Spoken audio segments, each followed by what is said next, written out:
আসসালামু আলাইকুম। আপনারা যারা মালয়েশিয়াতে যেতে চাচ্ছেন তাদের একটা ভুল আছে, সেই ভুলটা আপনাদের ধরিয়ে দেওয়ার জন্য আজকের ভিডিও মূলত। আপনারা যারা মালয়েশিয়াতে যেতে চাচ্ছেন অনেকেই কিন্তু মনে করেন যে মালয়েশিয়ার সকল সেক্টরের কিন্তু কর্মী নিচ্ছে। কিন্তু এখনো পর্যন্ত কিন্তু এটা কিন্তু সঠিক না। কারণ মালয়েশিয়াতে শুধুমাত্র পাম বাগানে ছাড়া অন্য কোনো ভিসার জন্য বাংলাদেশের সাথে কোনো চুক্তি হয়নি।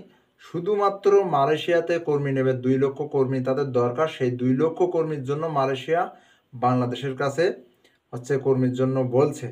কিন্তু এই ২ লক্ষ কর্মী তারা নেবে শুধু ট্রি প্লান্টেশন এর কাজে। আর অনেকেই কিন্তু ধারণা করে যে আমি কনস্ট্রাকশন ভিসা বা অন্যান্য ভিসা যেরকম ফ্যাক্টরি ভিসা বা হোটেলের ভিসা এই সকল ভিসাতে যাব এবং কাজ করব। আসলে এটা কিন্তু অরিজিনাল কথা না। অরিজিনাল কথা হলো ২ লক্ষ কর্মী নেবে মালয়েশিয়া। সেটি হলো টি প্ল্যান্টেশনের ক্ষেত্রে।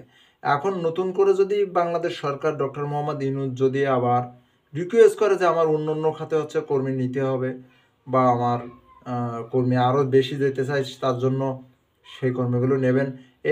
এইভাবে যদি রিকোয়েস্ট করে এবং তারা যদি সেটাতে সাড়া দেয় তাহলে কিন্তু আপনারা বিশেষ করে অন্যান্য পেশাতে যেতে পারবেন না। তাই যদি না হয় শুধুমাত্র ২ লক্ষ কর্মী তাদের শর্ট আছে প্ল্যান্টেশনের ক্ষেত্রে। কে এই প্ল্যান্টেশনের জন্য শুধুমাত্র ২ লক্ষ কর্মী তারা নেবে। এখানে আর অন্য কোনো সিস্টেম নেই যে যাওয়ার। যে আপনারা যারা কনস্ট্রাকশনে নিয়ে যাবে তারা যদি কনস্ট্রাকশনের কাজ দিতে চায় তাহলে আপনারা মনে করবেন তারা এজেন্ট। এজেন্টরা আপনাদের প্ল্যান্টেশনের কাজে নিয়ে এখান থেকে আপনাদের অন্য জায়গায় বিক্রি করে দেবে। এখানে দেখাবে প্ল্যান্টেশনের বিষয় কিন্তু তারা কনস্ট্রাকশনের কাজ করাবে। আর এটারও অনেক ঝামেলা আছে যেরকমটি পুলিশই ধরে বা বিভিন্ন রকম সমস্যা আছে।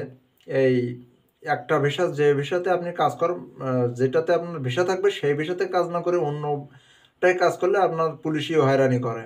এটা আমরা জানি। আমরা যেহেতু মালয়েশিয়াতে ছিলাম বহুত দিন আর আমাদের এই বিষয়ে ব্যাপক অভিজ্ঞতাও আছে।